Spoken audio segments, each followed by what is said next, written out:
ఇది టోటల్గా ఒక అన్‌ప్లాన్డ్ వీడియో. లాస్ట్ వరకు చూస్తే అర్థమవుతుంది ఏంటా ఈ వీడియో అనేది. మా పెదనాన్న వాళ్ళు చూడ్డానికి వెళ్దాం అనుకున్న ప్రతిసారి ప్లాన్ అయితే ఫెయిల్ అవుతుంది. కానీ ఈసారి మాత్రం అనుకోకుండానే వెళ్ళిపోయాను. ఈ వీడియో ఏంటో పూర్తిగా చూసే ముందు మా పెదనాన్న గురించి కొన్ని ఫ్యూ వర్డ్స్ అయితే చెప్పాలనుంది నాకు. మా పెదనాన్న చూడని కష్టం లేదు, చెయ్యని కష్టం అంటూ ఏమీ లేదు. ఎంత పెద్ద కష్టమైనా కూడా సులువుగా తన భుజాల మీద వేసుకొని తన ఫ్యామిలీని లీడ్ చేసుకుంటూ వచ్చారు. ఫ్యామిలీ అంటే ఒక్కళ్ళిద్దరు కాదండి. ఆ రోజుల్లో జాయింట్ ఫ్యామిలీస్ ఎక్కువ కాబట్టి మా పెదనాన్న వాళ్ళ ఫ్యామిలీలో 20 to 30 మెంబర్స్ ఉండేవాళ్ళు. వాళ్ళందరినీ కూడా మా పెదనాన్న లీడ్ చేసుకుంటూ వచ్చారు. నిజంగా గ్రేట్ అని చెప్పొచ్చు. అన్ని కష్టాలని ధైర్యంగా ఎదుర్కొంటూ వచ్చారు. కానీ ఒక్కసారిగా మా పెదనాన్నలో కుప్పకూలిపోయిన మాటలను వినగానే నాకు చాలా బాధగా అనిపించింది. మా పెదనాన్న ఎందుకు ఇంత బాధపడుతున్నారో స్వయంగా తన మాటల్లోనే చెప్పారు. ఒకసారి వినండి. అక్కడికి 12 గంటలకు వచ్చేది మేము ట్రక్కు కింద కూర్చుంటాం అన్నమాట. మొత్తం రెడీ చేసుకుంటాం. ఇక వాళ్ళు వచ్చిన పాటిని అయ్యా ఇక అన్నం తెచ్చినామని చెప్పారంటే ఇక అన్నం తిని అందరం వాళ్ళు మేము కూర్చొని తిని ఇక అన్నం చెప్తాం.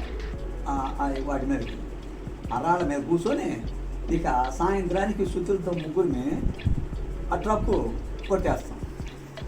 ట్రక్కు కొట్టేంతప్పుడు 40 రూపాయలు ఒక ట్రక్కు కంకర వాళ్ళకి ఇస్తే కొట్టి 40 రూపాయలు. ఆ ట్రక్కు కొట్టి సాయంత్రం మళ్ళీ 6 గంటలకు మళ్ళీ అక్కడి నుంచి నడిచి కూలికొండ వచ్చారు. ఇది ఎంత కష్టం అంటే ఇది ఒక కష్టం. ఒక్కొక్క మొద్దు వచ్చి అరటన్ను మొద్దు నేను కొండలతో కలిసి తీశాను. అరటన్ను మొద్దు అంటే సామాన్యమైన మొద్దు కాదయ్య అనమాట. ఇది ఆ మొద్దును తీసేది కష్టపడ్డాం. తర్వాత నాట్లు వేయడం అదొకటి. నా కళ్ళ మీద నీరుగా వచ్చిన దాఖలా లేదు. ఎప్పుడు కూడా ఎంత కష్టపడ్డా కానీ కళ్ళ మీద నీరు మాత్రం నాకు అసలు రాలేదు. అబ్బాయి ఎప్పుడైతే చనిపోయాడు ఇక అప్పుడు నుంచి ప్రతిరోజు గుర్తొచ్చినప్పుడల్లా కళ్ళమడి నీళ్ళే. ఇప్పుడు ఒంటరిగా కూర్చొని మనం ఆలోచించినప్పుడు అనేది గుర్తొచ్చిందనుకో అప్పుడు అది కానీ వారికి పట్టలేదు దుఃఖం లేదు. ఒక్కొక్కసారి ఏమవుతుందంటే వాళ్ళ అబ్బాయి ఇది కళ ఒట్టుకుంది అనిపిస్తుంది ఒక్కొక్క ట్రిప్పు. ఇట్లా ఏంటంటే మైండ్ అటు పని చేస్తుంది.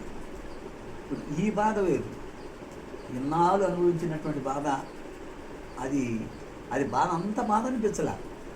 అయితే కష్టం చేసాం, అది కష్టం వరకే. కానీ ఇక ఇంత హృదయంలో నుంచి వచ్చేటువంటి బాధ అప్పుడు లేదు.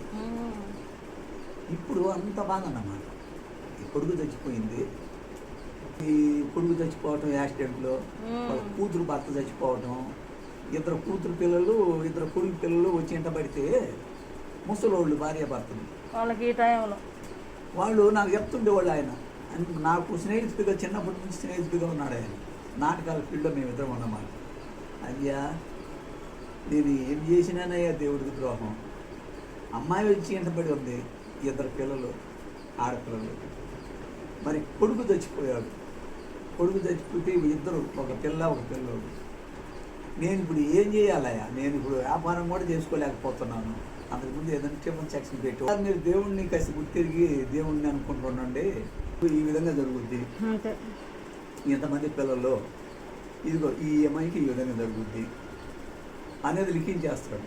అంజీ ఇదిగో ఈ విధంగా అంజీకి జరుగుద్ది. ఇంతమంది పిల్లల్లో పలానా టైంలో పలానా ఇది జరుగుద్ది అనేది. మా పెదనాన్న మాటలు విన్న తర్వాత మీకు అర్థమై ఉంటుంది సిచ్యువేషన్ ఏంటి అనేది. మా పెద్దన్నయ్య మా అందరికన్నా పెద్దవాడు. లాస్ట్ 1 month బైక్ యాక్సిడెంట్లో బ్రెయిన్ ఇంజూర్డ్ అయ్యి చనిపోయారు మా పెద్దన్నయ్య. తను మా వదిన. ఎప్పుడు జోవియల్గా అందరినీ నవ్విస్తూ ఉండేవాడు. వీళ్ళే మా పెదనాన్న పెద్దమ్మ. వాళ్ళకి ఏదైనా చిన్న కష్టం వస్తే వెంటనే సాల్వ్ చేసేవాడు మా అన్నయ్య. అలాగే మా అన్నయ్యకి ఏదైనా కష్టం వస్తే మా పెద్దమ్మ పెదనాన్న కూడా వెంటనే సాల్వ్ చేసేవాళ్ళు.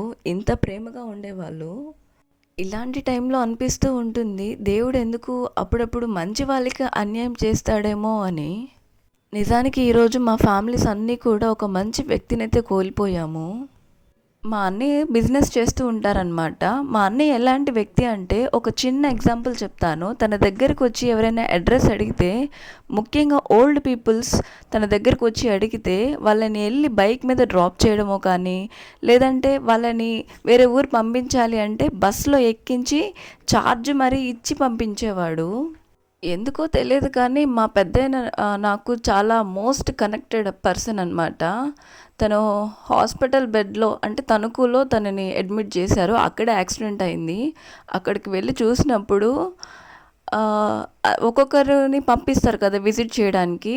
అలా నేను వెళ్ళాను నా టైం వచ్చినప్పుడు. నన్ను చూసి ఆ టైంలో కూడా తిన్నావా అని చెప్పేసి అడిగారనమాట. అంటే బ్రెయిన్ కాన్షియస్ లేదు, అన్కాన్షియస్లో ఉన్నాడు. ఆ టైంలో కూడా నన్ను తిన్నావా నువ్వు అని చెప్పేసి అడిగితే నిజంగా నేను చాలా హార్ట్ మెల్టెడ్ సిచ్యువేషన్ అనమాట నాకు అది. కూల్ కొంచెం వాళ్ళని అలా కూల్ చేశాక ఇంకా భోజనం అయితే పెట్టేశాను. వాళ్ళు అస్సలు సరిగ్గా తినడమే లేదు ఈ బాధలో.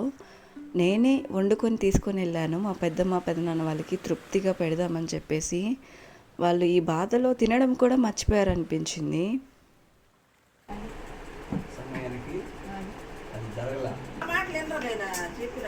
అప్పుడు చేయాల్సిన పని అది. అప్పుడు కోల్పోయాం.